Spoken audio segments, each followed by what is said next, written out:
Terjemahan resmi bahasa Indonesia untuk manga Boruto to Blue Vortex chapter ke-13 sudah keluar. Seperti yang sudah dikatakan sebelumnya, bahwa video cerita lengkap yang kemarin Apin upload belum tentu memberikan terjemahan yang sudah sesuai dengan terjemahan resminya. Dan ternyata, memang banyak terjemahan yang salah diartikan pada video cerita lengkap itu. Untuk itu, mari kita dengarkan kembali apa yang sudah ada di Manga Plus saat ini. Mari kita putar dulu intronya.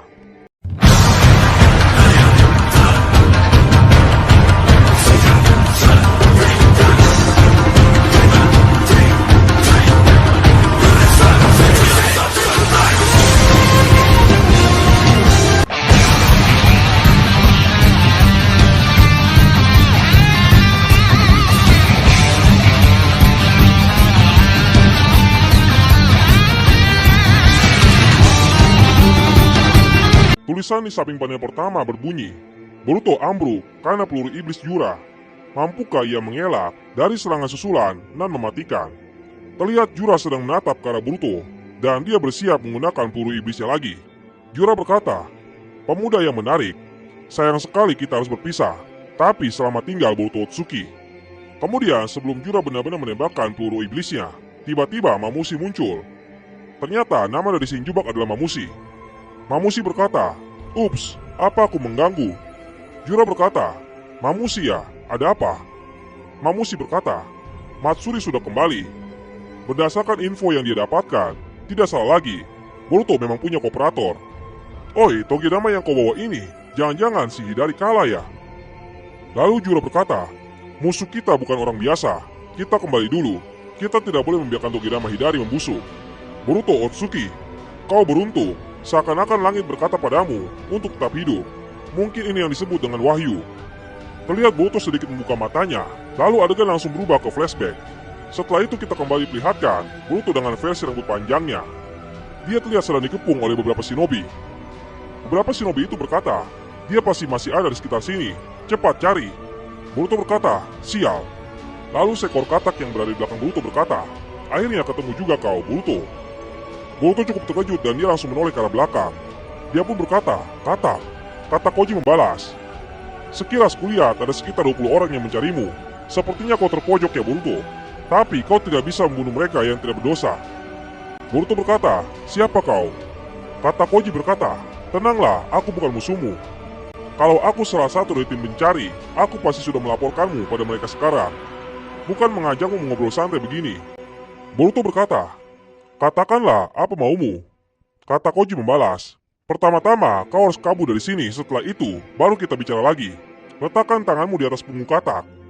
Kau tidak punya waktu untuk ragu. Kemanapun tujuannya, sudah pasti jauh lebih baik daripada situasimu saat ini. Atau jangan-jangan kau takut dengan katak." Lalu Boruto langsung mengarahkan tangannya ke punggung katak dan berkata, "Sial."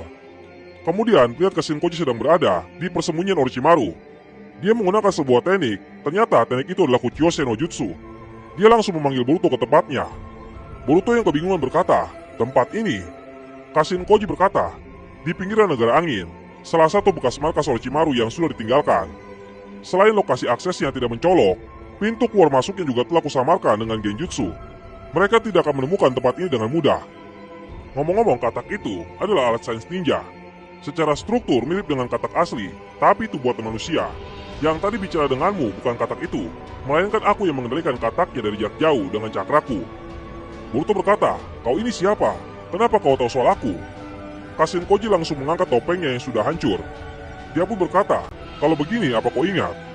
Lalu Boruto cukup terkejut dan dia berkata, "Topeng itu, jangan-jangan kau?" Koji membalas, "Aku Kashin Koji, manusia buatan yang terlahir dari tangan Amado Zanzu." Boruto berkata, "Kashin Koji, mana mungkin aku lupa. Kau orang yang membunuh Paman Ao. Kau juga yang mencoba membunuhku dan Guru Konohamaru." Kashin Koji berkata, "Ada satu hal yang ingin kutanyakan. Apakah sejak lahir hingga hari ini, kau adalah Boruto Uzumaki?" Boruto berkata, "Apa?" Kashin Koji membalas, "Aku hanya ingin memastikan. Jawablah dengan jujur." Boruto berkata, "Kau jangan-jangan tahu soal Zeno?" Kashin Koji berkata, "Zeno ya? Dalam ingatanku, kau adalah Boruto Wadaiseki yang kabur dari Kara. Yang ku tahu Amado dan aku bekerja sama supaya kau bisa kabur dari sana. Tapi itu keliru kan?" Boruto hanya terdiam, dan Kashin Koji melanjutkan kata-katanya. "Tidak banyak yang ku ketahui soal kekuatan yang kau sebut tadi, Zeno. Tapi aku paham seperti apa hasil dari kekuatan itu. Pada hari kau diusir dari desa, ingatan orang-orang mengenai dirimu dan Kawaki telah diubah total. Boruto berkata, kok bisa? Padahal jelas-jelas ingatanmu juga telah dipengaruhi oleh Zeno. Tapi kenapa? Kenapa kau bisa memahami situasi sampai sejauh itu secara objektif? Kashinkoji berkata, karena aku sudah tahu bahwa probabilitasnya tinggi sebelum situasi ini menjadi kenyataan. Boruto berkata, apa? Kashinkoji berkata lagi, aku belum menyampaikan permohonan maafku. Walau itu demi mengoceh Isiki, aku tidak punya pilihan selain mematuhi misi dan bertaruh dengan kalian. Aku benar-benar minta maaf. Boruto berkata, aku juga seorang shinobi. Aku tahu betul betapa pentingnya sebuah misi. Selain itu, rasa frustasi karena tidak dapat menjelaskan posisi kita bukan hal baru bagiku, karena aku pun merasakannya. Seperti yang sudah kau ketahui, aku dibuat oleh Amado. Tidak hanya untuk mengalahkan Isiki, tapi juga untuk mengalahkan rencana pohon dewa untuk menghancurkan planet. Kekuatannya jauh melebihi perkiraanku. Karena itu aku pun paham, setelah berhasil menariknya keluar dari dalam Jigen, maka peranku sudah selesai. Tidak ada rasa takut ataupun penyesalan. Selebihnya aku serahkan pada Hokage dan yang lainnya. Kupikir aku tinggal menunggu ajalku dengan tenang. Lalu kemudian tiba-tiba, semua adegan masa depan terlihat dalam mata Koji. Semua terjadi secara tiba-tiba. Begitu melihat rangkaian pemandangan yang muncul satu persatu di depan mataku, aku pun menyadarinya. Gambaran hal-hal yang mungkin terjadi di masa depan. Pemandangan masa depan. Aku pun tersadar meski Isiki mati, ini belum berakhir. Selama Jubi itu sendiri tidak musnah, planet ini tetap berada dalam bahaya. Ya, masih ada yang harus kulakukan. Aku tidak boleh mati di tempat seperti ini. Lalu untuk menguatkan keyakinan dan memperdalam pemahamanku akan kemampuan ini, aku membandingkan rangkaian pemandangan yang kulihat saat itu dengan kenyataan yang benar-benar terjadi. Maksudmu sejak awal ku sudah tahu bahwa posisiku dengan Kawaki akan tertukar karena Zeno. Koji berkata, itu benar. Tapi sebelum berbicara langsung denganmu seperti sekarang, aku pun tidak yakin. Karena yang tertanam dalam pikiranku adalah sejak awal putra Hokage memang Kawaki. Boruto berkata, kemampuan macam apa itu? Dan lagi, kenapa tiba-tiba kau bisa punya kekuatan seperti itu? Kashinkoji berkata, kau pernah mendengar dari Amado soal Shibai Otsuki kan? Otsuki dari masa lampau yang dulu telah menelan kehidupan di banyak planet dan menguasai semua shinjutsu yang ada hingga disebut sebagai dewa. Boruto berkata, Shibai Otsuki. Kashinkoji melanjutkan kata-katanya, anggota Kara yang diperkuat dan dimodifikasi oleh Amado sepertiku. Kami semua menerima transplantasi sel Shibai. Tujuannya adalah untuk memanifestasikan satu dari banyak shinjutsu yang dia miliki. Namun berhasil tidaknya mendapatkan kekuatan itu tergantung keberuntungan. Hasilnya Kot mendapatkan kekuatan Sumiato, Daemon mendapatkan kekuatan yang bisa memantulkan semua serangan, dan Eida mendapatkan kekuatan ajaib layaknya dewa. Sedangkan Boro, Delta, dan aku tidak dianugerahi dengan shinjutsu. Tapi saat aku terdesak oleh Isiki dan dalam keadaan sekarat, kekuatan itu tiba-tiba termanifestasikan dalam diriku. Kekuatan untuk melihat semua masa depan yang mungkin terjadi, Jippo. Boruto berkata, semua masa depan yang mungkin terjadi. Kashinkoji membalas, mungkin ini terdengar seperti hal yang sudah sewajarnya, tapi alur yang menghubungkan masa kini dan masa depan tidaklah tunggal. Banyak perkembangan cerita yang tereliminasi karena titik percabangan yang kompleks. Dengan kata lain, seperti permainan Battle Royale antar takdir. Sebagai contoh, salah satu masa depan yang sudah berhasil kita hindari adalah terbunuhnya Hokage ke-7. Isiki berinkarnasi ke dalam tubuh Kawaki. Lalu planet ini musnah karena pohon dewa yang dia tanam. Boruto berkata, apa? Kashinkoji berkata lagi, pada kenyataannya sekarang, hal itu tidak terjadi. Tapi saat itu, probabilitasnya sangat tinggi. Biar ku beri contoh yang lain. Pada hari saat Kawaki melenyapkan sosok Hokage, kau bertengkar dengan Kawaki. Alhasil, kau terbunuh olehnya. Sarada Uchiha yang berusaha menghentikan kalian pun bernasib sama. Pada perkembangan ini kau dan Kawaki tidak bertukar posisi.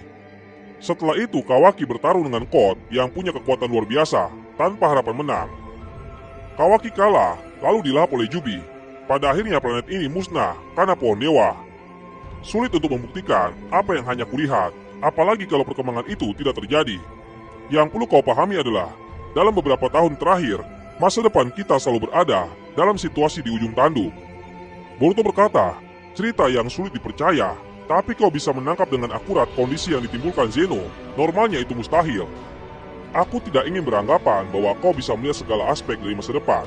Tapi harus kuakui bahwa kata-katamu bukan omong kosong yang tidak berdasar. Kashinkoji berkata, itu sudah cukup. Terima kasih sudah mengerti. Boruto berkata, tapi meski bisa melihat berbagai pola masa depan, ujung-ujungnya tetap terjadi juga kan? Lantas apa gunanya? Kashin Koji berkata, kegunaan terbesarnya adalah informasi. Untukmu yang sedang dalam pelarian, resiko terjebak dalam situasi terjepit seperti tadi bisa dihindari. Boruto berkata, ya aku merasa sangat tertolong sih. Lalu Kashin Koji membalas, atau aku dapat mengajarkan teknik dan jurus yang sudah kau dapat di masa depan pada dirimu yang sekarang. Dengan begitu, kau akan mendapatkannya lebih cepat dan efektivitas latihanmu pasti meningkat. Boruto berkata, tunggu, itu hebat banget. Memangnya boleh begitu? Kashin Koji berkata, secara kronologis tidak kontradiktif.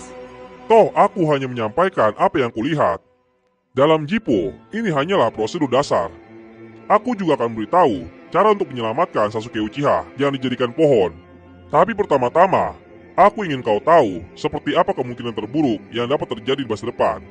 Boruto berkata, kemungkinan terburuk? Kashin Koji membalas, pertama-tama Jubi akan lepas dari Code dan berevolusi menjadi sesuatu yang baru. Mereka akan muncul di depan kita sebagai beberapa manusia pohon dewa yang punya kehendak sendiri. Hal itu mungkin bisa dihindari kalau kita bisa membereskan Jubi yang jadi akar masalahnya sebelum itu terjadi. Tapi probabilitasnya rendah. Para manusia pohon dewa selalu muncul dalam hampir semua masa depan yang bisa kulihat. Dan yang paling berbahaya adalah ketua mereka, pria bernama Jura. Boruto berkata, Jura. Kashin Koji berkata, Boruto, kau akan mati dibunuh olehnya. Memang tidak semua yang kulihat seperti itu, tapi banyak masa depan yang berujung demikian. Perkembangan setelahnya kurang lebih sama. Pada akhirnya Kawaki akan dimakan, dan planet ini musnah. Hal itu tidak boleh dibiarkan. Masa depan yang terburuk tidak boleh sampai terwujud. Seperti yang aku katakan tadi, ada banyak faktor yang dapat menentukan masa depan. Bahkan sekarang saat kau mengetahui fakta ini pun, masa depan kita mengubah rutenya setiap detik. Lalu Boruto membalas, Paman Koji, biar ku beritahu satu hal. Tidak peduli meski itu strategi untuk menghalangi rencana pohon dewa, aku tidak akan menyetujui pilihan membunuh Kawaki. Karena tujuanku adalah menyadarkan saudaraku yang bodoh itu, dan menyatukan keluarga Uzumaki sekali lagi. Yang jelas aku sudah paham bahwa Jubi adalah ancaman. Akan kubereskan sekaligus. Adegan langsung kembali ke masa saat ini. Sumire berkata, Boruto, jangan bergerak dulu. Kemudian Konohamaru yang melihat luka Sarada berkata, sial, tulangmu baik-baik saja, tapi sepertinya sarafmu yang cedera. Sarada berkata, aku tidak apa-apa, daripada aku tolong bantu Boruto. Kemudian tiba-tiba Himawari tersadar. Lalu dia berkata, Pak Nishi.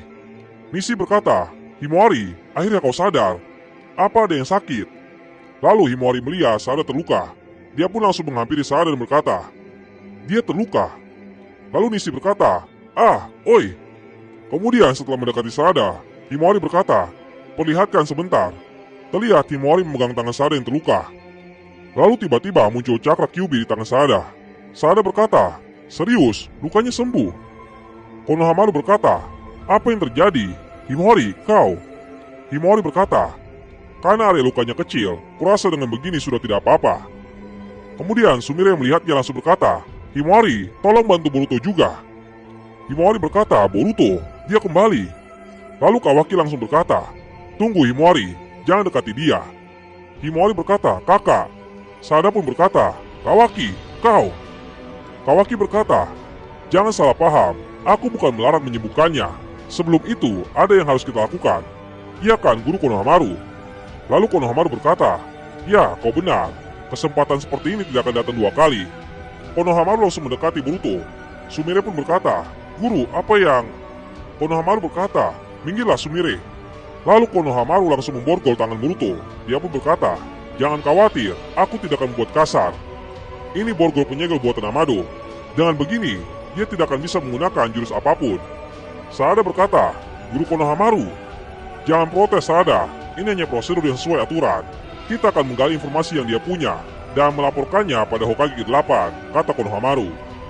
Kemudian terlihat Kawaki sedang mengambil sesuatu dari dalam jubahnya Boruto. Kawaki berhasil mendapatkan kata Kashin Koji. Dia pun menyadarinya dan dia berkata, katak ini punya Kashin Koji. Kawaki langsung menghancurkan katak tersebut. Kemudian Konohamaru berkata, ada apa? Kawaki berkata, tidak ada apa-apa. Kashin Koji berkata, situasinya jadi merepotkan. Adegan langsung beralih ke Shinju. Terlihat Jura meletakkan Hidari di atas kotak hitam. Akar-akar pohon Shinju langsung meregenerasi tubuh Hidari kembali, dan Hidari langsung hidup kembali. Kemudian Jura berkata, "Bagaimana Hidari? Ada masalah?" Hidari berkata, "Entahlah, aku tidak mengerti." Jura berkata, "Begitu ya, kelihatannya kau punya kesadaran diri sebagai Hidari. Tidak masalah, kau tidak kehilangan identitasmu." Matsuri berkata, "Jura, sudah boleh kan? Itu loh, aku sudah tidak sabar ingin melihat seperti apa yang akan muncul." Ternyata ada sebuah togedama yang muncul di akar pohon Shinju. Jura berkata, "Tidak masalah, panenlah." Matsuri langsung mengambil togedama tersebut dan dia meletakkannya di atas kotak hitam. Jura langsung berkata, "Kita harus memikirkan namanya." Tulisan di panel terakhir berbunyi, "Dengan pulihnya Hidari, kemunculan manusia pohon dewa baru, dan tertangkapnya Boruto, bisakah mereka terhindar dari masa depan terburuk?"